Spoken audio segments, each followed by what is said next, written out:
Now it's time for Outsiders Weather and the Skeptics Ice Age Watch, where the Scottish village of Altnaharra has just recorded Britain's coldest September temperature in 23 years as a bitter Arctic front begins its descent into Western Europe. One poor shivering Scotsman poured himself a stiff scotch and said, "I did ye notice how cold it was this morning at this Manut Inn? Ma bahookies all shugly, sat aboot, lang may ya loam rake down your dinger, I'm fair puckled in the goodney," or words to that effect. But it's not just Scotland feeling the icy embrace of the grand solar minimum and low sunspot activity we are currently in. The European ski fields are opening early this year thanks to heavy summer snow in September. Meanwhile, Australia is preparing for a bumper harvest, according to The Guardian, as rain boosts New South Wales winter crops by 300%. The wettest winter in the state since 2016, explains the Lovey's favourite newspaper, has brought an incredible turnaround, not only in rain, but for grain growers hit by the drought.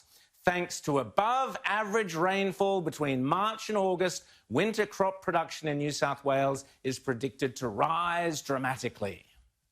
Even the rain that falls isn't actually going to fill our dams and our river system. Oh, what an amazing prediction that was from global warming guru Professor Tim Flannery. Here's Tim's tip for this year's Melbourne Cup.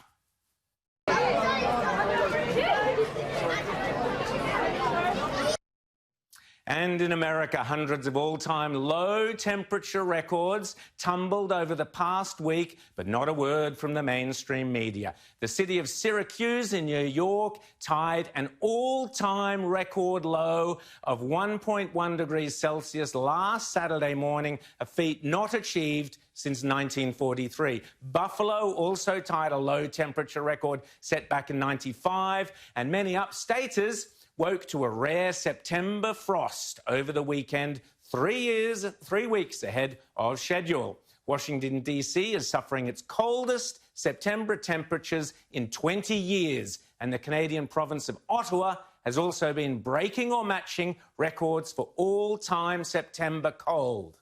According to the National Weather Service in Duluth, a record low of -5 degrees Celsius was set at International Falls on September 17th, busting the old record set back in 1959, and a second record low temperature of -4.4 was set at Hibbing, the birthplace of Bob Dylan.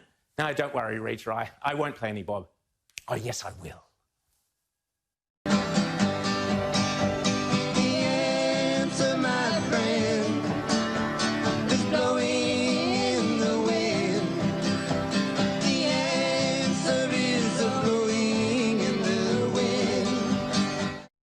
Yes, the answer was certainly blowing in the wind down in Ballarat this week, especially if you were one of those poor, sodden school kids being dragged off to a global warming protest by your lefty teachers or your greenie parents. Heavy snow fell in Ballarat with a polar blast, creating what is said to be its coldest ever September day on record. Yes, the poor little shivering darlings had to cancel their global warming protest because of the heavy snow blanketing the region. You can't make this stuff up. Record cold Septembers in both the northern and southern hemisphere. Global warming, obviously. And with exquisite timing, our so-called Conservative government this week decided to officially join the global warming cult. Disgracefully, Morrison, who is only in power thanks to the hard-working coal miners of Queensland, stabbed them in the back with the release of his energy blueprint that pours billions of your dollars into, clean hydrogen energy storage. That's Turnbull's pushing water uphill stuff. Green steel and aluminium. Good luck with that. And carbon capture and storage and soil carbon projects. No mention of coal anywhere.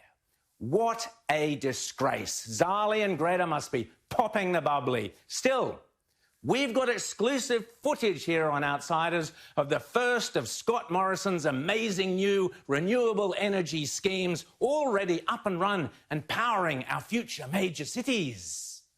The Scorpio 6 space capsule is on its 9th orbit and passing just a few hundred miles east of the Hawaiian Islands. Stand by now for a direct communication from the astronauts. All right, pedal, everyone. Pedal. Pedal. And that's it for Outsiders Weather and the Ice Age Watch, the Skeptics Ice Age Watch.